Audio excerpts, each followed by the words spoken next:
అందరికీ మరణాత మరణాత మరణాత. దేవుని యొక్క సన్నిధానములోనికి వచ్చిన మనెల్లరకును మన ప్రియుడు, ప్రాణనాథుడు, మన రక్షకుడు, మన విమోచకుడైన యేసుక్రీస్తు ప్రభువారి యొక్క కృపా సమాధానములు దేవదేవుడు దయచేయును గాక. ప్రార్థన చేసుకుందాం. మహాపరిశుద్ధుడా, ప్రేమస్వరూపుడైన మా తండ్రి, మీ ఘనమైన మీ శక్తి కలిగిన నామమునకు వందనములు, స్తుతులు, స్తోత్రములు. ప్రభువా, మీ కృపను బట్టి, మీ దయను బట్టి, మీ ఏర్పాటును బట్టి గత కాలమంతయు మీ యొక్క కౌగిటిలో మమ్మల్ని దాచి కాచి కాపాడి ఈ ప్రత్యేకమైన దినమున నిన్ను ఆరాధించు భాగ్యాన్ని, స్తుతించు భాగ్యాన్ని, నీ మాటలు వినగలుగు భాగ్యాన్ని మీరు మాకు దయచేస్తున్నందులకై వందనములు, స్తుతులు, స్తోత్రములు. ప్రభువా, మీరే మా అందరితోనూ మాట్లాడమని మా మంచి బోధకుడై ఉన్న యేసు స్వామి ద్వారా అడిగి వేడుకొంచున్న మా పరమ తండ్రి, ఆమేన్. అందరికీ మరొకసారి మరణాత. ప్రియమైన దేవుని బిడ్డలారా, నేటి దిన వాక్య భాగాలలో చదివినటువంటి వాక్యములో మనం గమనించిన వారమైతే వ్రాయబడినటువంటి మాటలు 29వ అధ్యాయములో వ్రాయబడిన మాటలు యాజకులను శుద్ధీకరించుటకు ఏ విధమైనటువంటి బలులు అర్పించాలో,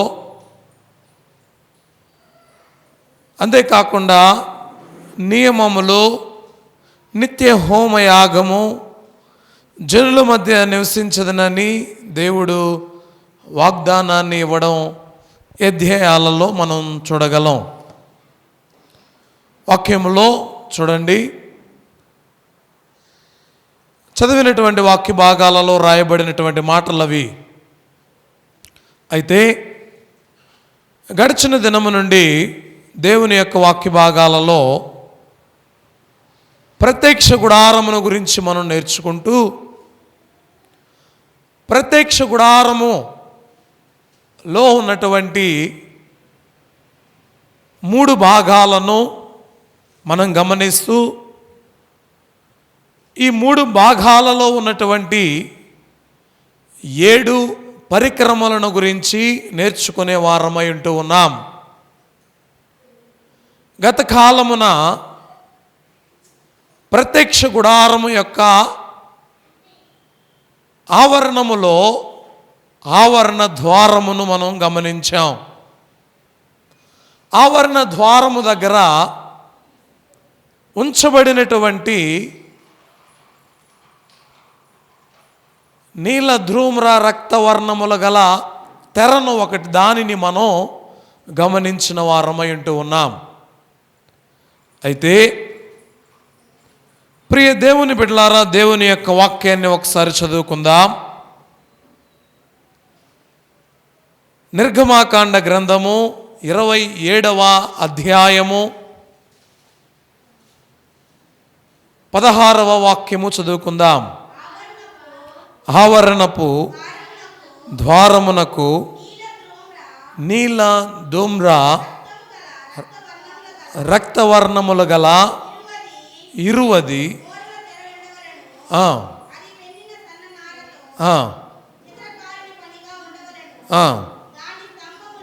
చూడండి, దాని స్తంభములు 4. చూడండి, దాని స్తంభములు 4. చూడండి, ఈ ద్వారమునకు ఎక్కువ రంగులు కలిగిన తెర దేని మీద వ్రేలాడ తీయబడి ఉంది అంటే 4 స్తంభముల మీద వ్రేలాడ తీయబడి ఉంది. అమ్మా, దేవుని యొక్క వాక్య భాగాలలో మనం గమనిస్తే కొద్దిగా నెమ్మదిగా వాక్యాన్ని మనం నేర్చుకుందాం. ఆవరణపు ద్వారం ఉంది. ఈ ద్వారము దగ్గర తెర అనేది ఒకటి ఉంది. ఈ తెర దేని మీద వేయబడి ఉంది అంటే 4 స్తంభముల మీద. ఎన్ని స్తంభాలండి? చూడండి, ఈ ద్వారమునకు ఎక్కువ రంగులు కలిగిన తెర అనేది ఒకటి ఉంది. అయితే 4 స్తంభముల మీద వ్రేలాడదీయబడి ఉండడాన్ని మనం చూస్తూ ఉన్నాం. అయితే ప్రియ దేవుని బిడ్డలారా, మీరు గమనించారు,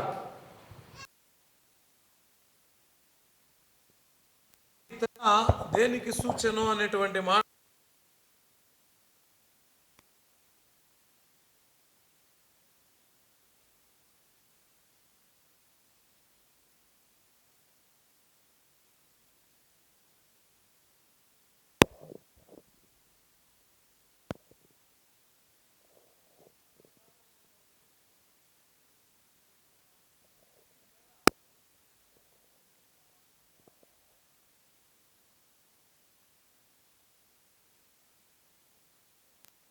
గత కాలంలో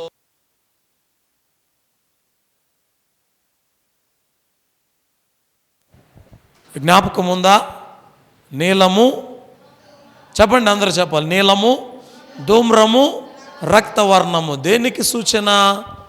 యేసుక్రీస్తు ప్రభువారికి సూచన. ఒకటి, యేసుక్రీస్తు ప్రభు యొక్క దైవత్వమునకు, యేసుక్రీస్తు ప్రభు యొక్క రాజరికమునకు, యేసుక్రీస్తు ప్రభు యొక్క రక్త త్యాగమునకు గుర్తుగా ఈ మాటలను మనం చూడగలుగుతూ ఉన్నాం.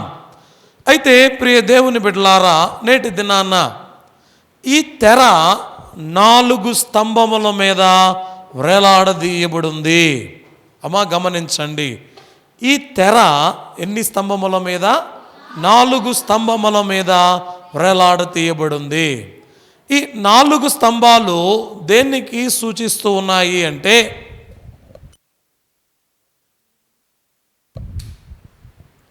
ఈ 4 స్తంభాలు దేనికి సూచనగా ఉన్నాయి అనేది మనం గమనిస్తే, యేసుక్రీస్తు ప్రభువారి యొక్క 4 సువార్తలు ఉన్నాయి. ఎన్ని సువార్తలండి? యేసుక్రీస్తు ప్రభువారిని ఎవరు నమ్ముకోవాలన్నా, యేసుక్రీస్తు ప్రభువారి యొక్క గొప్ప కార్యాలు ఎవరు చూడాలన్నా, యేసుక్రీస్తు ప్రభువారి యొక్క ఘనతను గూర్చి, ఆయన మహిమను గూర్చి, ఆయన చేసిన అద్భుతాలను గూర్చి తెలుసుకొని దేవుని యొక్క సన్నిధానంలోనికి ఎవరు రావాలన్నా సరే ఏం తెలుసుకొని రావాలి? ఈ 4 సువార్తలలో యేసుక్రీస్తు ప్రభువారిని గూర్చి వ్రాయబడిన మాటలను మాత్రమే తెలుసుకొని యేసుక్రీస్తు ప్రభువారి దగ్గరకి రావాలి. అమ్మా అర్థమవుతుందా? అర్థం చేసుకోండి. బైబిల్ గ్రంథములో 4 సువార్తలు వ్రాయబడి ఉన్నాయి.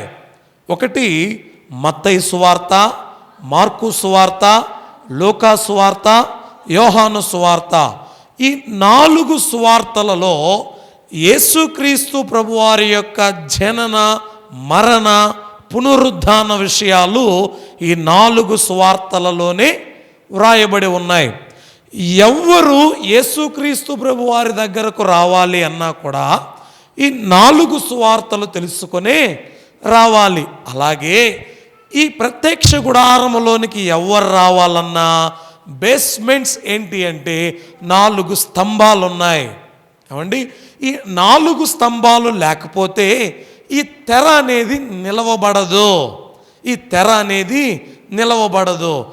ఇప్పుడు కూడా యేసుక్రీస్తు ప్రభువారిని గురించి మనం తెలుసుకున్నాము అంటే మత్తయి సువార్తను బట్టి, మార్కు సువార్తను బట్టి, వ్రాయబడిన లూకా, యోహాను సువార్తలను బట్టే యేసుక్రీస్తు ప్రభువారిని మనందరం కూడా తెలుసుకున్నాం.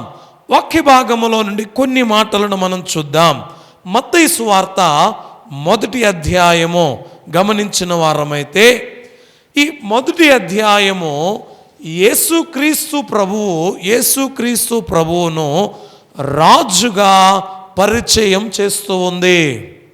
యేసుక్రీస్తు ప్రభువారిని ఏ విధంగా పరిచయం చేస్తుందండి? చూడండి, యూదులకు రాజుగా పుట్టినవాడు ఎక్కడా? ఈ మత్తయి సువార్త యేసుక్రీస్తు ప్రభువారి యొక్క రాజరికమును గురించి తెలియచేస్తూ ఉంది. 4 స్తంభాలు 4 సువార్తలకు సూచన. ఈ 4 సువార్తలలో ఒక్కొక్కటి ఒకటేమో మత్తయి సువార్త యేసుక్రీస్తు ప్రభు యొక్క రాజుగా పరిచయం చేస్తూ ఉంది. రెండవదిగా రెండవ సువార్త ఏంటండి? మార్కు సువార్త. మార్కు సువార్త 10వ అధ్యాయము 45వ వాక్యం. మార్కు సువార్త, మనుష్య కుమారుడు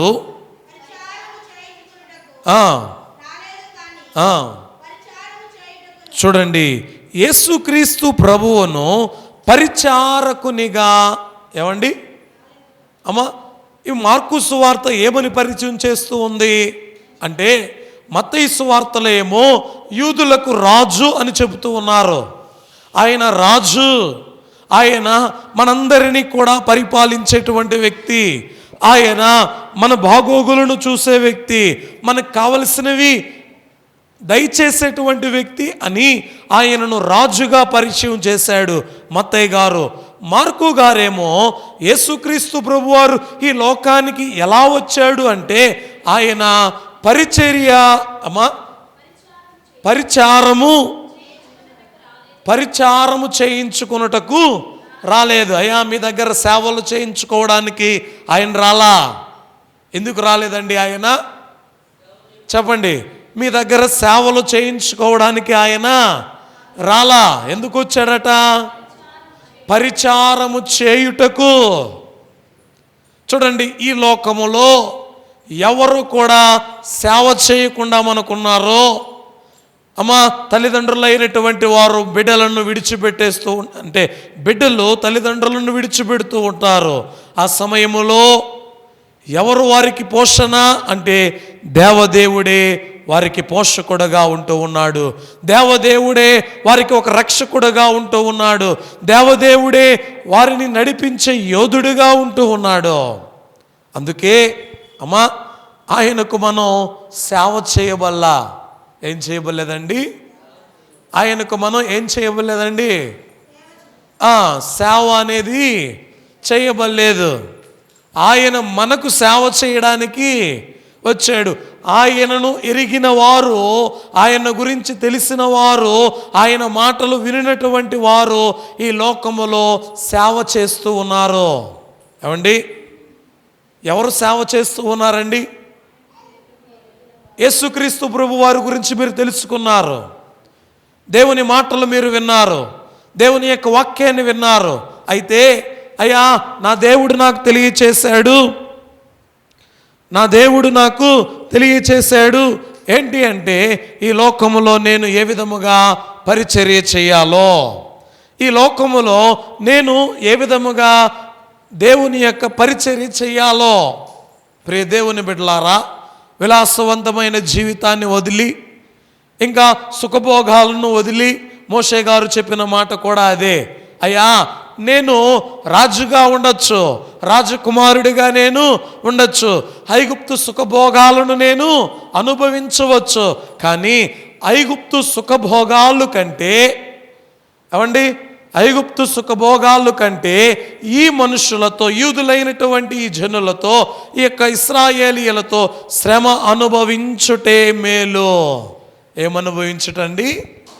శ్రమ అనుభవించుటే మేలు. అంటే ఈయనకు హోదా ఉన్నా, ఈయనకు అన్నీ ఉన్నా కూడా ఈ పని చేసుకోవడానికి ఇష్టపడలా. అమ్మా, నేటి దినాన దేవదేవుడు మనకు తెలియచేస్తూ ఉన్నటువంటి మాట, అయ్యా, ఈ 4 స్తంభాలు యేసుక్రీస్తు ప్రభువారి యొక్క 4 రూపములను మనకు తెలియచేస్తూ ఉన్నాయి.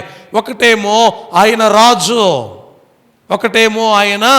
రాజు, నిన్ను పరిపాలించే పరిపాలకుడు ఆయన. ప్రియ దేవుని బిడ్డలారా, నీ బాగోగులు చూసే దేవుడు ఆయన, నీకు అవసరమైనవన్నీ కూడా చేసే దేవుడు ఆయన. అయితే రెండవదిగా వ్రాయబడినటువంటి మాట మార్కు గారు రాస్తూ ఉన్నారు, ఆయన పరిచారకుడు. ఆయన ఎవరండి? చూడండి, ఆయన వాక్యం చెబుతూ ఉన్నటువంటి మాట, ఆయన ఏ విధముగా పరిచర్య చేయడానికి వచ్చాడో మనము కూడా పరిచర్య చేయడానికి ఈ లోకములో ఉండాలి. పరిచర్య చేయడానికి ఈ లోకములో ఉండాలి. క్రీస్తుని ధరించినటువంటి, క్రీస్తుని తెలుసుకున్నటువంటి మదర్ తెరీసా గారు మన దేశానికి వచ్చారండి. ఈ లోకములో కుష్ఠరోగులైనటువంటి వారిని ఎవ్వరు కూడా వారి దగ్గరకి వెళ్ళరు, వారి గాయములను శుభ్రం చేయరు, వారికి ఉన్నటువంటి రోగమునకు కావలసినటువంటి మందులు అనేటివి కూడా ఉండేటివి కాదు.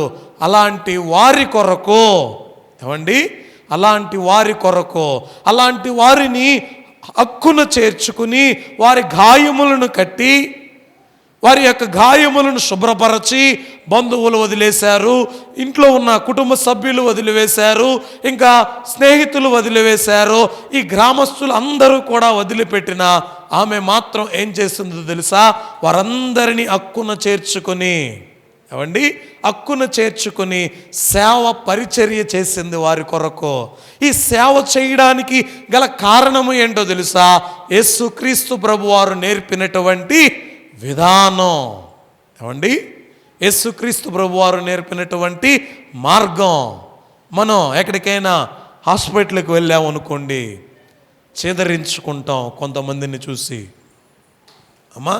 కొంతమందిని చూసి చేదరించుకుంటాం, కొంతమందిని చూసి చీచీ అంటాం, కొంతమందిని చూసి అయ్యా ఇక్కడ నేను ఉండలేకపోతున్నాను, నేను వెళ్ళిపోతాను అంటాం. కానీ ప్రియ దేవుని బిడ్డలారా, యేసుక్రీస్తు ప్రభువారు చేసిన పరిచర్య ఎలాంటిదో తెలుసా? ఊరి వారందరూ వదిలివేశారు, తన భార్య వదిలివేసింది, బిడ్డలు వదిలివేశారు. కేవలం వారి యొక్క దేహమే వారికి శత్రువైపోయింది. వారు ఎక్కడున్నారో తెలుసా? ఊరి బయట ఉన్నారండి. ఎక్కడున్నారు? ఊరి బయట ఉన్నారు. ఎవరు కూడా వారిని ముట్టుకోవడానికి కూడా ఇష్టపడేవారు కాదు. అలాంటి వారి దగ్గరికి యేసుక్రీస్తు ప్రభువారు వెళ్ళి ఏం చేస్తున్నాడో తెలుసా అండి? వారిని హక్కున చేర్చుకొని వారిని హత్తుకుంటూ ఉన్నాడు.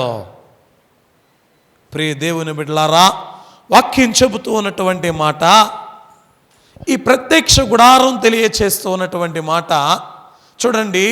నీకు ఏదైనా సమస్య వచ్చింది, నీకు ఏదైనా అన్యాయం జరిగింది, నీకు ఏదైనా అవసరము, ఏం చేస్తావు?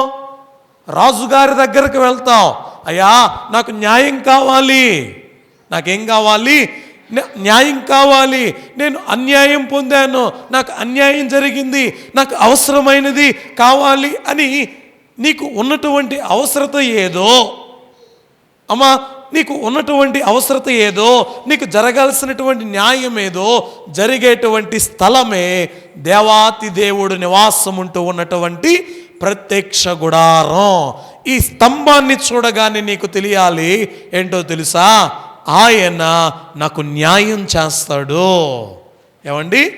ఆయన నాకు న్యాయము సమకూరుస్తాడు, ఆయన నాకు అవసరమైనవన్నీ కూడా దయచేస్తాడు. రెండవదిగా ఈ స్తంభాన్ని చూడగానే నీకు తెలియాలి ఏంటో తెలుసా? అయ్యా నా బంధువులు, నా స్నేహితులు, నా ఇంటివారు, నా వారందరూ నన్ను విడిచిపెట్టినా యేసయ్య నన్ను విడిచిపెట్టలేదయ్యా. నాకు పరిచర్య చేసేవారు ఎవరూ లేరనుకుంటూ ఉన్నా, కానీ నా గాయములను కట్టి పూటకోళ్ళవాణి ఇంటికి తీసుకుని వెళ్ళి నాకు అయ్యా ఇతనికి కావలసినటువంటి సొమ్మును నేను ఇస్తాను, ఇతని గాయమును కట్టండి, రోజు రోజుకి ఎంతైతే సొమ్ము అవుతుందో అతనికి ఆహారానికి కావలసిన సొమ్మును కూడా నేనే ఇస్తాను అని పడి ఉన్నటువంటి మనలను మోసుకొని తీసుకొని వెళ్ళి ఏం చేశాడో తెలుసా? గాయములను కట్టి పూటకోన్న వాళ్ళని ఇంటిలో చేర్చి మనలను పోషిస్తూ ఉన్నాడు. ఈ వాక్యాన్ని బట్టి మనకు తెలియాలి, అయ్యా ఈ లోకములో నిన్ను పోషించేవారు ఎవరైనా నీకు లేకుండా ఉండొచ్చేమో, నిన్ను విడిచి వెళ్ళిపోయి ఉండొచ్చేమో, కొన్ని సందర్భాలలో నీ దేహమే నీకు శత్రువై నీ వారే నిన్ను విడిచిపెట్టేసి ఉండొచ్చేమో. అయితే దేవుడు అంటూ ఉన్నాడు, ప్రయాసపడి భారం మోస్తున్న సమస్త జనులారా నా యొద్దకు రండి రండి అని ఆహ్వానిస్తూ ఉన్నాడు. ఈ మాటలలో మనకు కనబడుతూ ఉన్నది, ఈ స్తంభములో మనకు కనబడుతూ ఉంది యేసయ్యా. యేసయ్యా, అయ్యా నాకు పరిచర్య చేసేవారు ఎవరు లేకపోవచ్చు. జ్వరం వచ్చింది, లేదా గాయమైంది, లేదంటే చెయ్యి ఇరిగింది, నీకు ఎవరు కూడా నీకు తోడుగా లేకుండా ఉండొచ్చు. దేవుడు అంటున్న మాట ఏంటో తెలుసా? నేను నీకు తోడై ఉన్నాను అంటున్నాడండి. వాక్య భాగాలలో చెప్పబడుతున్నటువంటి మాటలు. ఇంకా కొంచెం వాక్య భాగాలలో మనం ముందుకు వెళ్తే 3వ స్తంభం ఉంది. ఎన్ని స్తంభాలండి? మొత్తం 4 స్తంభముల మీద ఏముంది? నీల ధూమ్ర రక్తవర్ణముల గల తెర ఒకటి ఉంది. ఎక్కడుందండి ఇది? ఏమండి ఎక్కడుంది? ఆవరణ ద్వారము దగ్గర. ఎక్కడ? ఆవరణ ద్వారము దగ్గర. చూడండి, 3వదిగా చూస్తే 3వ సువార్త లూకా సువార్త. చూడండి, పరిశుద్ధ గ్రంథములో పరిశుద్ధుడైన లూకా గారు రాస్తూ 19వ అధ్యాయము 10వ వాక్యం. నశించిన దానిని వెతికి రక్షించుటకే మనిషి కుమారుడు వచ్చునని. చూడండి అమ్మా, 3వదిగా ఒకటేమో రాజుగా, 2వదేమో పరిచారకునిగా, 3వదేమో ఏమండి? 3వది ఏంటండి? చదవండి, ఆ మాటను మీరందరూ చదవాలి. చూడండి, ఎవరినట? నశించిన దానిని వెతకి రక్షించుటకు. చూడండి అమ్మా, విన్నారా ఈ మాట? ఎవరినటండి? ఎవరినట? నశించినటువంటి దానిని, నశించినటువంటి వారిని. అంటే ఏ విధంగా నశించిపోయారు? ఏ విధంగా నశించిపోయారు? దేవుడు అంటూ ఉన్న మాట ఇదే. నశించిన దానిని నేను ఏం చేయాలనుకుంటున్నా? వెతకి. అంటే ఎక్కడున్నారండి? ఎక్కడ నశించిపోయారు? ప్రియ దేవుని బిడ్డలారా, ఏదెను వనము దగ్గర నుండి మానవుడు నశించిపోతూ ఉన్నాడు. ఎలాగోనో తెలుసా? చేయవద్దన్న మాట.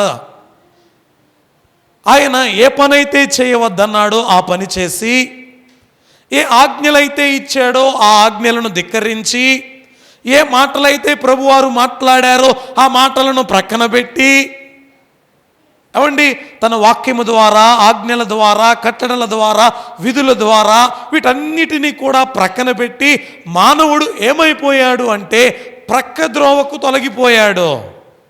దేవుడు చెబుతూ ఉన్నటువంటి మాట, అయ్యా నీవు నశించిపోయావు, నీకు తెలియట్లా. నశించిపోయావు అన్న సంగతి కూడా నీకు తెలియట్లా.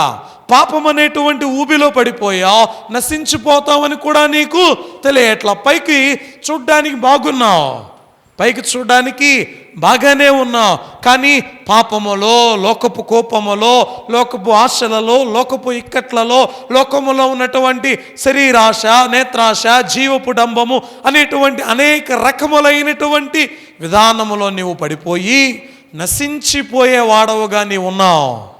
ఏమండి?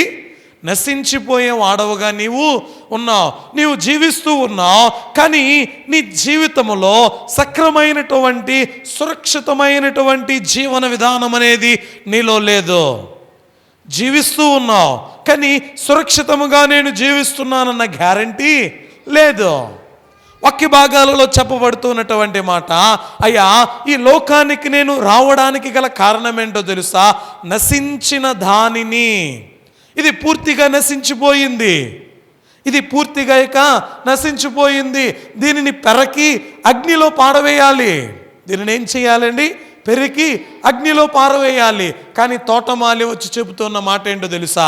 అయ్యా అయ్యా 1 సంవత్సరం చూద్దాం. ఏమంటున్నాడండి? చూడండి, యజమానుడేమో, అయ్యా వీరు నా మాట వినట్లేదు, ఆజ్ఞలు వినట్లేదు, నన్ను ధిక్కరిస్తూ ఉన్నారు, నా ఆజ్ఞల ప్రకారం నడవట్లేదు, వీరిని నశింపచేయి అంటూ ఉంటే ఏమండి, యేసుక్రీస్తు ప్రభువారు మనకు ఒక మాట ఉపమానం చెప్పాడు. ఏంటండి? తోటమాలి తోటలో ఉన్నటువంటి చెట్లన్నిటిని చూస్తూ ఉన్నాడు. చెట్లన్నిటిని చూస్తూ ఉంటే ఒక చెట్టు మాత్రం ఎరువేసిన ఫలించట్లా. దానికి చుట్టూ తవ్వి కావలసినటువంటి మందులు వేసినా ఫలించట్లా. ప్రతిరోజు దానికి నీరు పెట్టినా ఫలించట్లా. అయితే యజమానుడు వచ్చాడండి. యజమానుడు వచ్చి చెట్ల ఫలాలన్నీ చూస్తూ ఉన్నాడు. చెట్లన్నిటినీ కూడా చూస్తూ చూస్తూ చూస్తూ ఈ చెట్టు దగ్గరకు వచ్చి అంటున్నాడు, తోటమాలి ఏమంటున్నాడండి, తోటమాలి ఇన్ని సంవత్సరాలు చూసావు ఈ చెట్టుని, ఇన్ని సంవత్సరాలలో ఈ చెట్టుకి ఎరువులు వేస్ట్, నీరు వేస్ట్, మందులు వేస్ట్, కాబట్టి దీని వలన ఈ భూమి నిస్సారమైపోతుందేమో, కాబట్టి ఈ చెట్టుని నరికి అగ్నిలో పడవేయి అంటున్నాడు. ఏమంటున్నాడండి, చెట్టుని నరికి అగ్నిలో పడవేయి అంటున్నాడు. అయితే ప్రియ దేవుని బిడ్డలారా, మనం కూడా దేవుని మాటను వినక, ఆజ్ఞలు వినక, దేవుని యొక్క న్యాయ విధులను అనుసరించక, దేవుని యొక్క ప్రతి విధమైనటువంటి మాటకు వ్యతిరేకముగా జీవిస్తూ ఉన్నప్పుడు దేవుడు, అయ్యా వీరినందరినీ కూడా నేను నశింపచేసి మోషే నీ ద్వారా నా సంతానాన్ని వృద్ధి చేసుకుంటాను అన్నాడు. అయితే ప్రియ దేవుని బిడ్డలారా, యేసుక్రీస్తు తోటమాలి అంటున్న మాట ఏంటో తెలుసా? ఏమండి, తోటమాలి ఏమంటున్నాడు తెలుసా? అయ్యా ఈ ఒక్క సంవత్సరం చూద్దామయ్యా, ఈ ఒక్క సంవత్సరం ఈ చెట్లన్నిటికంటే ఈ చెట్టు పట్ల నేను ఎక్కువ కేర్ తీసుకుంటా, ఎక్కువ శ్రద్ధ తీసుకుంటా. ఏ విధంగా అంటే దీనికి కావలసిన మందులు, దీనికి కావలసిన ఎరువులు, దీనికి కావలసిన నీరు, ప్రతి విధమైనటువంటిది ప్రతిదీ నేను బాగా చూసుకుంటా. ఒకవేళ ఫలించకపోతే అప్పుడు నరికి అగ్నిలో పడవేద్దాం.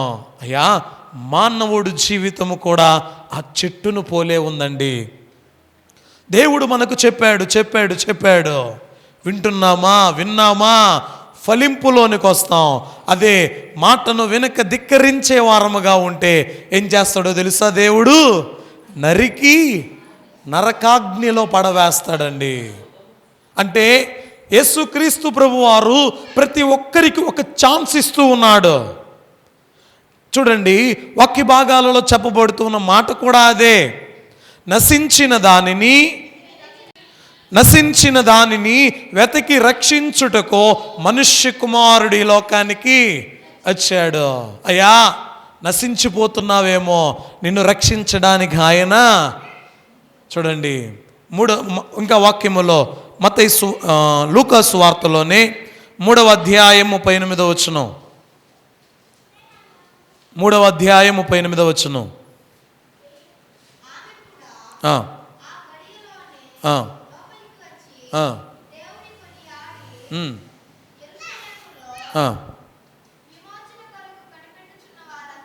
వారందరితో ఆయనను గూర్చి మాట్లాడుచుండెను. అంతటా వారు ప్రభువు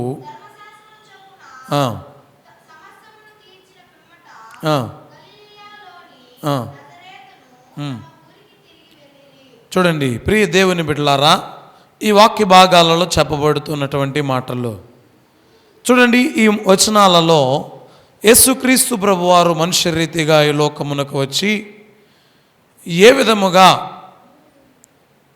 3వ అధ్యాయం 38వ వచనం, కేయునాను ఎనోషుకు, ఎనోషు షేతుకు, షేతు ఆదాముకు, ఆదాము చూడండి, ఆదాము ఎవరి కుమారుడండి? ఆదాము దేవుని కుమారుడు. చూడండి, దేవుని కుమారుడైనటువంటి ఆదాము దగ్గర నుండి వచ్చినటువంటి సంతానము నశించిపోతూ ఉంది. నశించిపోతూ ఉన్న దానిని వెతకి రక్షించడానికే యేసుక్రీస్తు ప్రభు వారి లోకానికి, చెప్పండి ఎందుకు వచ్చాడండి ఆయన? ప్రియ దేవుని బిడ్డలారా, గెరాసేను ప్రాంతంలో ఉన్నాడు. సేన దయ్యములు పట్టినటువంటి వ్యక్తి. ఏ ప్రాంతం చెప్పండి? ఏ ప్రాంతం? గెరాసేను అనే ప్రాంతం. ఎవరు కూడా ఆ ప్రాంతానికి వెళ్ళరు.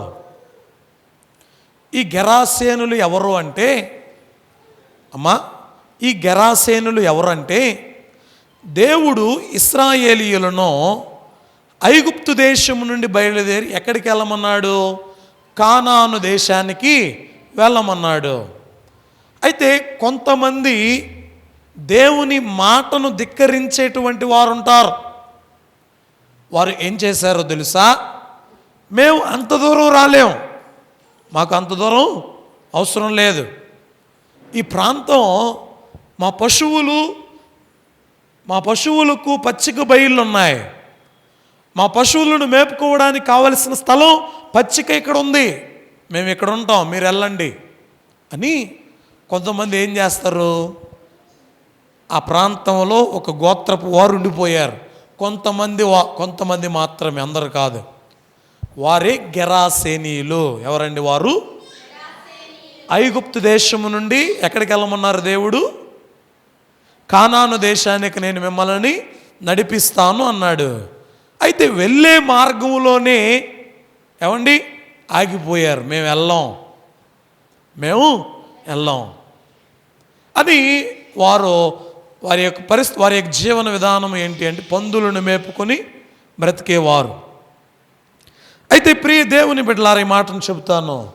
వాక్య భాగాలలో మనం గమనిస్తే ఎక్కడో గెరాసేను ప్రాంతములో ఉన్నటువంటి వ్యక్తి యేసుక్రీస్తు ప్రభు వారికి తెలియదు, ఆయన గలిలయ ప్రాంతంలో ఉన్నాడు. అయితే సాయంకాలం అయిన తరువాత ఆయన ఓడ ఎక్కి గెరాసేను అనే ప్రాంతానికి బయలుదేరి సేన దయ్యములు పట్టినటువంటి వ్యక్తిని విడిపించాడు. ఏమండి అంటే ఎవరు కూడా ఈయనను విడిపించండి,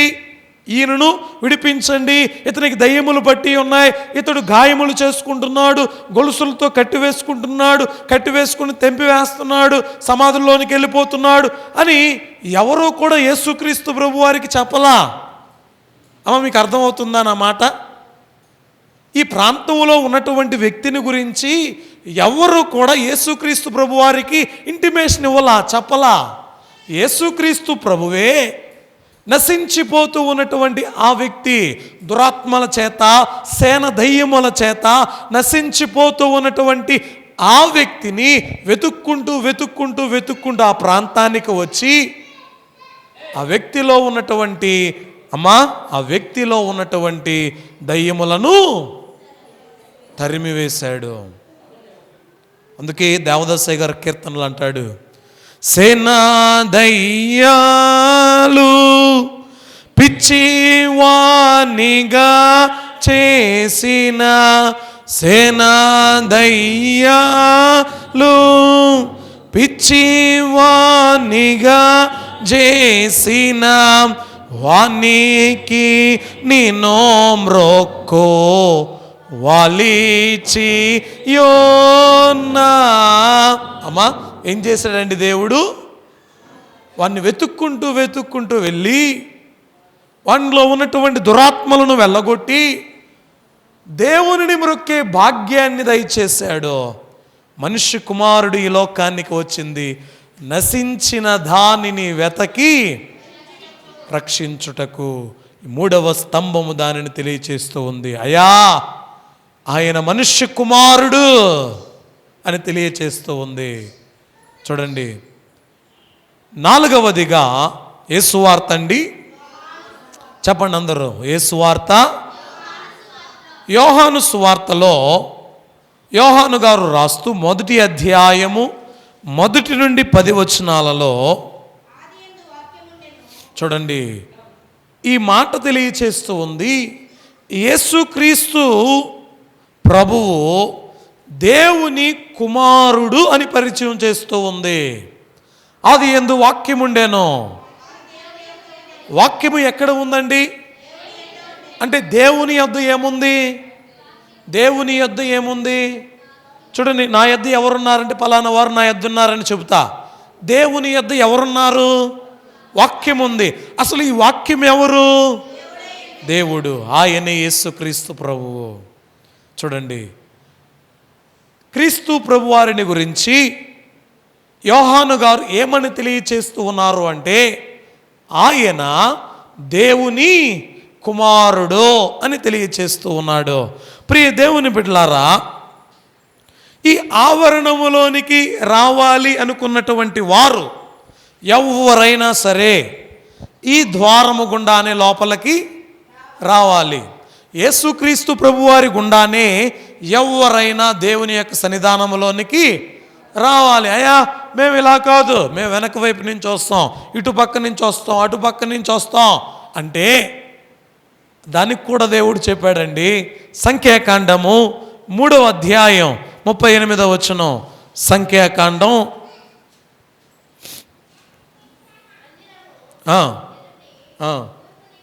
తూర్పు దిక్కున అనగా ప్రత్యక్షము గుడారము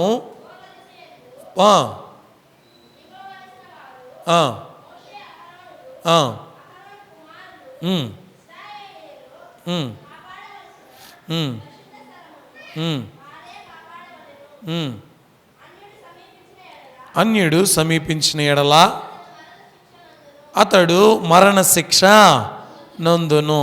ప్రియ దేవుని బిడ్డలారా, వాక్య భాగాలలో మనం గమనించిన వారమైతే వాక్యం చెబుతున్నటువంటి మాట, అయా మందిరము ఎదుటి తూర్పు దిక్కున అనగా ప్రత్యక్ష గుడారము ఎదుటి పూర్వ దిశయందు దిగవలసిన వారు మోషే, అహరోను కుమారులు, ఇశ్రాయేలీయులు.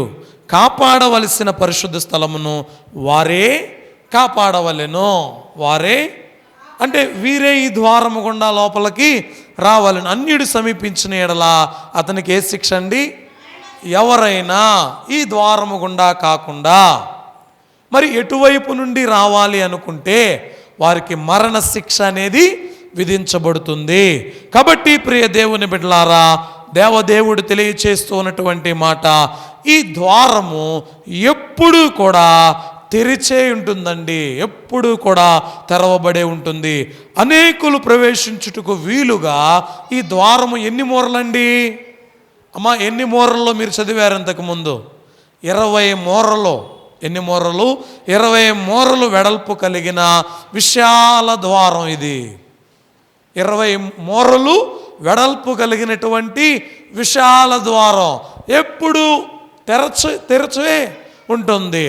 ఈ దినం వీటిని మూసివేయాలి, ఈ దినం వీటిని తెరవకూడదు అనడానికి లేదండి. దేవుడు అంటున్నాడు, ప్రతి క్షణం, ప్రతి సమయం, ఎప్పుడు సరే, ఎప్పుడైనా సరే ఈ ద్వారం ఎప్పుడైనా దేవుని యొక్క సన్నిధానంలోనికి రావచ్చు. ఈ టైము, ఈ గడియలు, ఈ క్షణాలు అనేటివి ఈయనకు ఉన్నాయా? లేవు. కాబట్టి దేవుడు చెబుతూ ఉన్నాడు. అందుకే దేవాతి దేవుడు, అయ్యా దేవుడు ఈ ద్వారము ద్వారా అనేకుల లోపలకు ప్రవేశించి రక్షణ పొందవాలనే కోరిక కలిగి ఉన్నాడు. ఈ మాట చెప్పేమో నేను వాక్యాన్ని ముగిస్తానండి. మత్తయి సువార్త 11:28 ఆయన చెప్తాడు, ప్రయాసపడి భారం మోస్తున్న సమస్త జనులారా నా యొద్దకు రండి, నా యొద్దకు రండి. యోహాను సువార్త 5వ అధ్యాయము 24వ వచనం. యోహాను సువార్త 5వ అధ్యాయము 24వ వచనం. నా మాట విని నన్ను పంపిన వాని యందు విశ్వాసముంచువాడు, చూడండి, నా మాట వినాలి, నన్ను పంపిన వాని యందు విశ్వాసం ఉంచాలి. వారే ఎక్కడికి వెళ్తారండి? చెప్పండి, నిత్య జీవానికి. కాబట్టి ప్రభు యొక్క మార్గములో, ఆవరణములో ప్రవేశించుటకు ప్రత్యేక అర్హతలేమీ కూడా లేవు. ఎవరైనా వచ్చి రక్షణ పొందొచ్చు. వీరే రావాలి, వీరికే రక్షణ, ఈ గోత్రం వారే రక్షించబడాలి అనడానికి లేదండి. ఎవరైనా ఇక్కడికి రావచ్చు. అవునా కదమ్మా? ఎవరైనా లోపలికి రావచ్చు, ఎవరైనా దేవునిని వేడుకొనొచ్చు, ఎవరైనా రక్షణ పొందొచ్చు. దేవుడు తెలియచేస్తూ ఉన్న మాట, ఆవరణ ద్వారము యేసుక్రీస్తు ప్రభు వారికి సూచనగా ఉంది. ఆవరణ ద్వారమునకు వేయబడినటువంటి తెర, నీల ధూమ్ర రక్తవర్ణములు కలిగినటువంటి తెర 4 స్తంభముల మీద ఉంది. 4 స్తంభములు మత్తయి, మార్కు, లూకా, యోహాను సువార్తలకు సాదృశ్యంగా ఉన్నాయి. అయితే ఈ తెర ఎప్పుడు కూడా తెరవబడే ఉంటుంది. ప్రతి ఒక్కరూ రక్షణ పొందాలనుకున్న వారు ఎవరైనా సరే లోపలికి ఎప్పుడైనా రావచ్చు.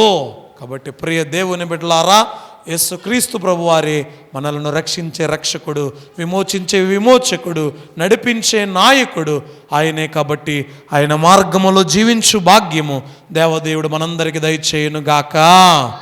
ఆమేన్. ప్రార్థన చేసుకుందాం.